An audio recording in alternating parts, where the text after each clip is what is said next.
The hot summer months usually saw a great increase of visitors from all over.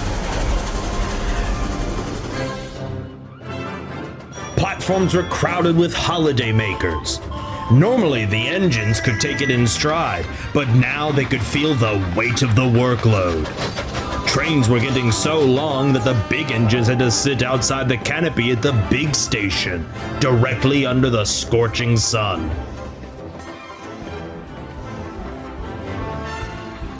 The sun wasn't just affecting the engines. Cars would easily overheat, water was evaporating from water columns, and all over the island, patches of grass were turning from green to crisp dark brown. It was the worst heat wave the island had ever seen. It was a particularly hot afternoon as Edward was shunting in the yard. Hot enough for you, sir? Ooh, too hot for my liking, Edward. There's hot, and there's too hot. Well, at least you don't have a roaring fire to keep you warm, sir. Indeed. I have a special job for you. Due to the increase in visitors, I've had to schedule additional trains. I'll need you to collect passengers from the harbor on your branch line tonight. James shall accompany you.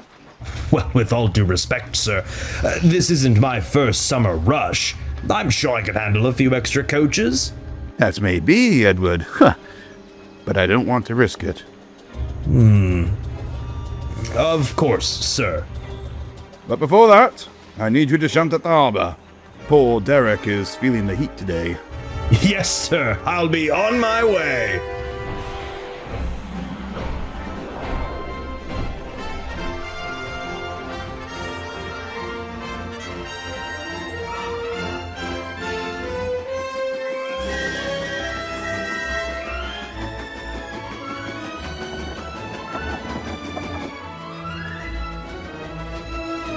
On his way to the harbor, Edward passed Boko. He and the workmen were toiling up the dried grass along the embankment. Take it easy, Edward. Slow speed restrictions are in order for your steam engines. We wouldn't want you lot sparking up the line side.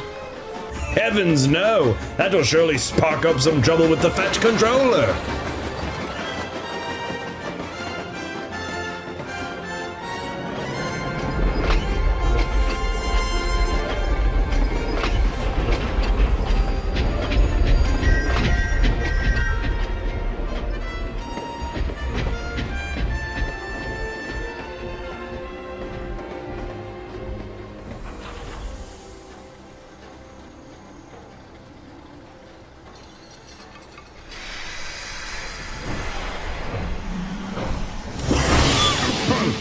Mind yourself, Edward. You don't sound too good. Have you had a clean out? Oh, great fires of London. Sorry, Derek. No, not recently. Been a bit too hot for that, wouldn't you agree? No. I would never neglect maintenance. After all, you know my history with teething troubles. You ought to get one just in case.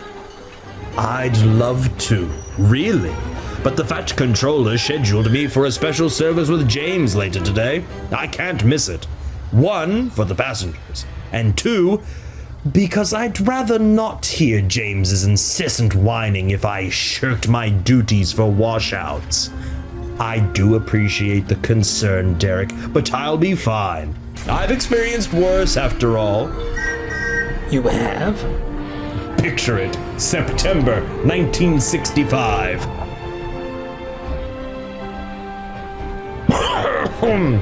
That was when my crank pin sheared.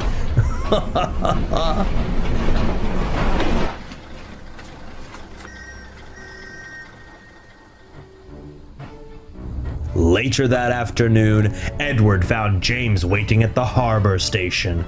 James was hot and annoyed. Oh, this is utterly ridiculous! First I have to deal with this dreadful heat, and now I have to stare at your bunker for the whole journey. Don't you go thinking I want this more than you, James. I told the Fact Controller I could manage alone, but he insisted. Just to make sure you keep your steam up, Edward. I don't want to have to drag the coaches and you all the way home.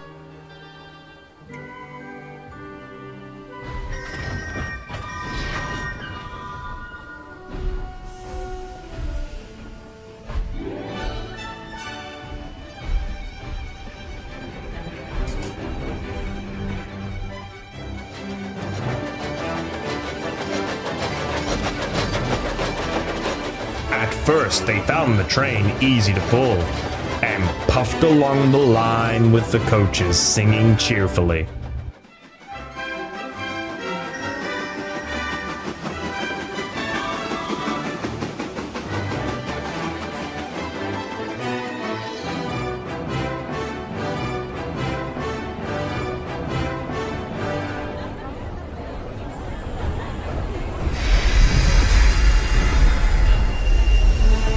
The first station, people crammed themselves into the coaches.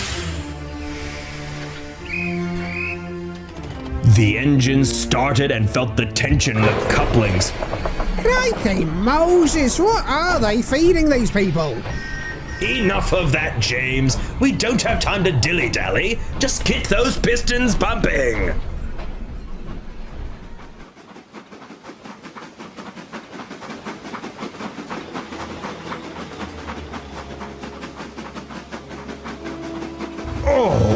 Oh, great Scott. Oh, don't you go conking out on me now, Edward. We're not even halfway there. I'm fine. I'm fine. Just feeling a bit tight in the joints. That's all.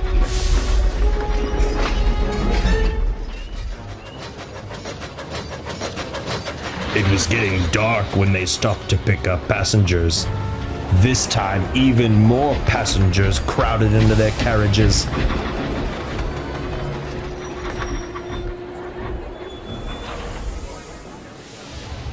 Edward's driver looked him all over and noticed Edward producing less steam than usual.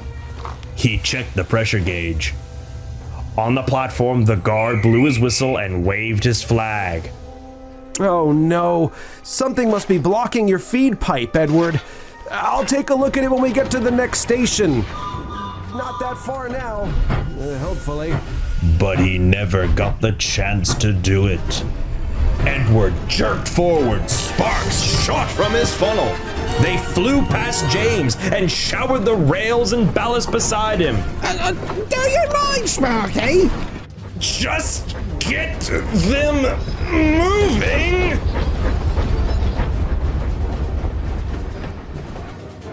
Up the hill leading to the junction sat Boko's freshly cut grass. Though the workmen had just cut and toiled them not long ago, the hot sun dried them out, making them brown and crisp. James grunted behind Edward. Let's go, Edward. Let's go, Edward. I'm puffing my best. The train slowed at the bottom of the hill. Edward puffed and panted. He jerked and tugged. Then at last he let out a huge cough that sent out a burst of sparks from his funnel. Edward and James could only watch as they landed on the side of the line on the dried grass bales. James, have you dropped your ash pan? Why on earth would I do that in the middle of a passenger service? Then, if it's not you, it's... Out of the corner of his eye, James could see that one of the bales of grass had begun smoking. Within seconds, the entire bale was ablaze, the fire reaching the next one. Oh, great! Look what you've done, Edward! I can't help it. Something's wrong with my tubes. The fire got closer to the train as another bale was set alight. The guard on the last coach leapt out and hurried to find a telephone. Jumping Jiminy! Oh, get us the blazes out of here, Charlie! Let's go! Come on, Edward! Edward, the fire! Do something! Sam! That'll buy us some time. James's fireman had a pail too and dumped sand between the two engines and the rails. Oh, it's almost here! Come on, James! Put your bunker into it!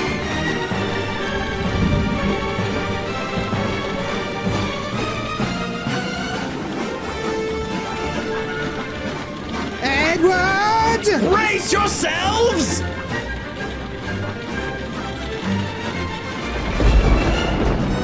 Then it happened. Drops of water began falling from the sky. Then another. And another. Edward thought the fire brigade had arrived. The driver and fireman thought it was hallucinations from being under the hot sun all day, and poor James had no idea what to think. Within seconds, the dark sky produced a downpour. The fire began to get smaller and smaller. The fire engines had arrived and started to put out the rest of the decreasing flames. Good job, old boy. Good job.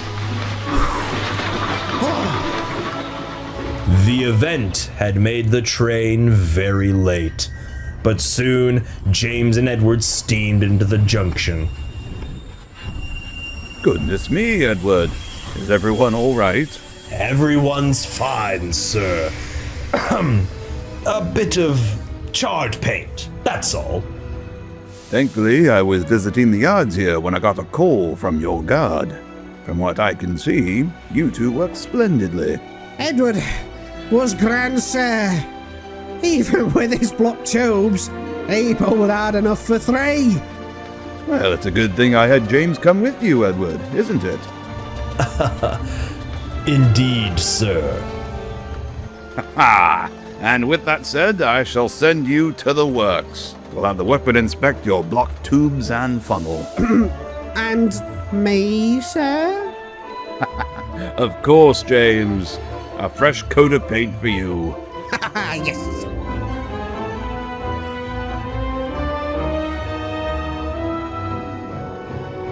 A few days later, when he came home, Edward was bombarded with all sorts of questions about his escapade with the fire.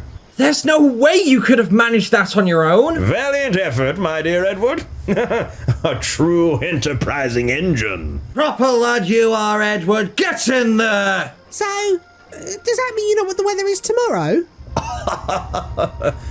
I'm afraid not, Percy. Aww. The countryside really sparked something in you, Edward. Indeed it did, Boko. Indeed it did.